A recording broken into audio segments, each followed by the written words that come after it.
Բարև ձեզ հարգելի քաղաքացիներ, հարկ համարեցի այս խելահեղ արագության օրերին նորից լայվով դիմել ձեզ, որովհետև քիչ առաջ չգիտեմ նույնիսկ որակում չեմ կարող տալ, ինչ աստիճան այլանդակության մասին հանրությանը իրազեկեցին Արագածոտնի թեմի մեր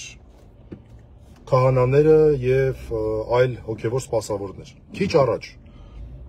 պաշտոնական հայտարարություն հայ առաքելական Սուրբ եկեղեցու Արագածոտնի թեմի 21 հոգեվորականներից 19 քահանայական աստիճանով, 2 սարկավակ։ 21 հոգի։ Տեր Մանուկը, Տեր Փարենը, Տեր Սարգիսը եւ եւս 18 հոգեվորական։ Ուրեմն տեսեք ինչ են արել։ Պատրաստվելով վաղվա խայտարակությանը, դրան նախորդ լայվով անդրադարձել եմ, հիմա չեմ ուզում մանրամասն խոսեմ, այդ Հովանավանքի անամոթությանը, ուրեմն տեսեք, Կիրակի օրով, այդպես բան ես չեմ տեսել, նույն քննիչ Նազելի Սարգսյանի, ուրեմն ստորագրությամբ բոլոր 21-ին եկել է ծանուցագիր, որ արի ուտես վաղը առավոտյան ժամը 9:00-ին այդ մարդիկ հրավիրվում են հարցաքննության։ Առավոտյան ժամը 9:00-ին բոլոր 21-ը։ Հիմա իմ իրավաբան գործընկերները թող մի հատ փորձեն հիշել, երբևէ նման բան միջին ծառայության արարքով, ընդ որում հրատապություն չենթադրող, որևէ կերպ չենթադրող, որևէ արարքով, տես բան հիշում են, որ Կիրակի օրով միաժամանակ 21 հոգու կանչեն հարցաքննության։ Դա ինչ է նշանակում, որ 21 քննիչ Կիրակի օրով գալու է գործի։ 21 հոգու պետք է հարցաքննեն։ Այդպես բան որևէ մեկը հիշում, հա։ Միջին ծառայության արարք, այնպես չի որ եթե օրինակ 3 ինչ-որ դեպք տեղի ունենա արյան հետ կապված, ես չեմ անում ինչ, այդ դեպքում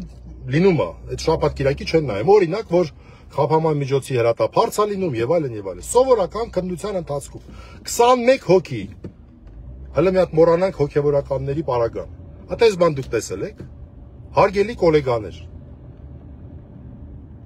Ու այդ սյոպիկը, որ տենց փորձում է ասել, դե իմ համար ինչ տարբերություն, ով է գալի, ով չի գալի։ Սյոպիկ դու հասկանում ես, որ քո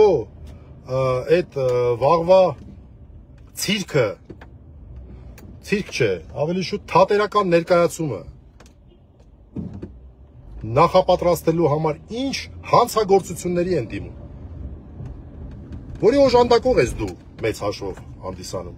Չնայած դու բոլոր կարմիր գծերը անցել ես, այդտեղ դրա մասին չեմ էլ ուզում խոսեմ, դու ինքդ ես հասկանում ինչ կարմիր գծեր ես անցել, ընդ որում շատ ավելի ծանր, քան երկրային օրենքների, քրեական օրենսգրքերի կարգավորումներն են, այդ չի հարցը։ Ուրեմն որևէ մեկի մտքով այսքանից հետո կարող է անցնել, որ քննչական մարմինը ինքնուրույնաբար է գործում։ Որ քննչական մարմինը գործում է ինքնուրույնաբար։ Կրկնում եմ, քիչ առաջ բացեք Արագածոտնի թեմի հայտարարությունը տեսեք, ես էլ տարածեցի։ Իմեջով էլ է տարածված։ 21 հոգեվորական Կիրակի օրով առավոտը ժամը 9-ին ուրեմն արագ ծանուցագրերով հրավիրել են։ Այդ մարդիկ փաստաբանի եւ այլնի հարց պետք է լուծեն։ Նույն մարդիկ են այդ նույն վարույթով 21 հոգի ոնց է այդ հարցը լուծելու։ Կիրակի օրով։ Ու ամենակարևորը հենց ամեն ինչը մի կողմ։ Այդ որևէ մեկի համար գաղտնիք է, որ հայ առաքելական եկեղեցին ամեն Կիրակի օր, ինչպես ցանկացած այլ ավանդական եկեղեցի, Կիրակի օրերը մատուցում է Սուրբ եւ անմահ պատարագ։ Եվ մատուցման իրավունք ունեն բացառապես քահանաները, նաեւ սարկավակների մասնակցությամբ, դպիրների մասնակցությամբ։ Այսինքն ողջ Արագածոտնի թեմի հայ առաքելական եկեղեցու հավատավորները,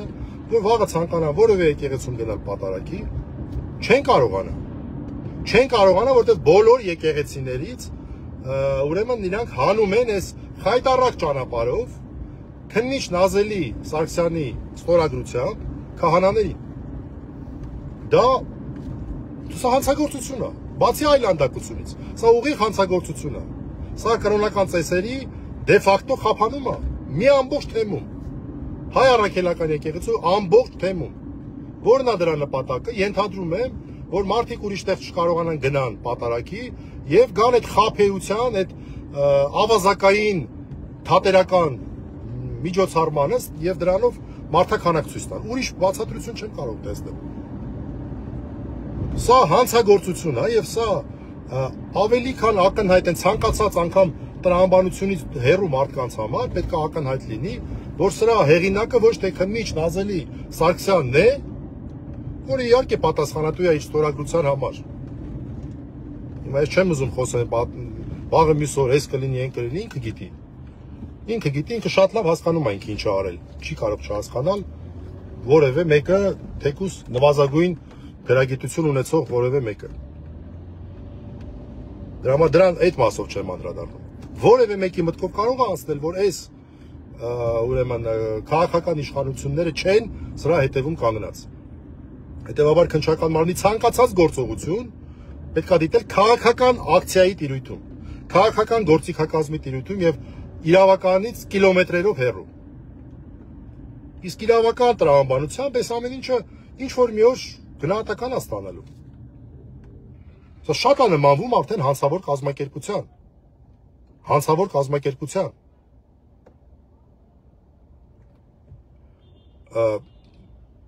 Հանցավորության դեմ պայքարի քողի ներքո ծանրագույն հանցագործություններ կատարող կազմակերպության։ Այլ բան չեմ կարող ասել, նորից եմ ասում, Արագածոտնի համայնքը ուզում են զրկել ծեսից եւ այդ 21 հոգեվորականների, նորից ասեմ, 19 քահանա եւ 2 սարկավակ հայտարարությունը այն մասին, որ մենք հարգելի պատճառ ենք համարում են, որ մենք պատարակի ենք, սա մեր պարտականությունն է կատարելու ծեսը, մենք ունենք հավատավոր զավակներ, որոնք գալիս են ամեն կիրակի Սուրբ եւ անմահ պատարակի եւ համարելով սա ուրեմն հարգելի պատճառ, ուղղակի չենք ներկայանալու վաղ առավոտյան ժամը 9:00-ին քննչական մարմին։ Բոլորս էլ հասկանում ենք, չէ՞, ինչ են անելու։ Հասկանում եք, չէ՞, որ ոստիկանությամբ են տանելու այդ մարդկանց։ Իրանք էլ են, չէ՞ հասկանում, բոլորն են, չէ՞ հասկանում։ Հիմա այդ ոստիկանության միջոցով մարդկանց պատարակից զրկելը արդեն ոստիկանների կողմից հանցագործություն չի լինի արդյոք։ Կլինի թե չի լինի։ Էլի թող իմ գործընկերները պատասխանեն այս հարցին։ Սա զարհուրելի դեպք է, տարօրինակ դեպք է, բայց իհարկե մենք իրավունք չունենք զարմանալ։ Օկուպացիոն ռեժիմը պատրաստ է ամեն ինչի հայ առաքելական Սուրբ եկեղեցին պառակտելու եւ վերացնելու համար։ Սա դրա դրսևորումն է։ Եվ ես անկեղծորեն չեմ կարող ասել Նազելի Սարգսյան անուն ազգանունով քննիչը, որը ամեն մի գործ իր ստորագրությունը եւ անուն ազգանուն ունի։ Նազելի Սարգսյանը ոչ կրոնի ներկայացուցիչ է, գուցե մահմեդական է, իր իրավունքն է, ես շատ հավանական եմ համարում, որովհետեւ տենց քրիստոնյան այդպիսի բան ուղղակի իրան չէր կարող թույլ տալ։ Չէր կարող թույլ տալ։ Կամ նույնիսկ մահմեդականը, որը որ հարգում է ուրիշների կրոնական զգացումները, նման բան իրան թույլ տալ պարզապես չէր կարող։ Սա երևի թե չգիտեմ նույնիսկ ինչ ասեմ։ Մտքումս ասում եմ լավ, ինչ-որ մի կնոջ եք ես պատստավ կանանում, ես դեմ իս կողմից արդեն տենց առաջի դեպքը չի, էլի, որ ժամանակին ասում են կանայք ավելի իրավա, չափ, ես կողմ, են կողմ, տեսնում ենք, էլի։ Մի խոսքով, այդ կանանց կնոջ տղամարդու հարցը չեմ այս պահի խոսում։ Այս կարևոր ահազանգն է, ուզում էի, որ հանրությունը շատ ավելի տեղեկացած լինի այս խայտառակության մասին։ Շնորհակալություն, հաջողություն։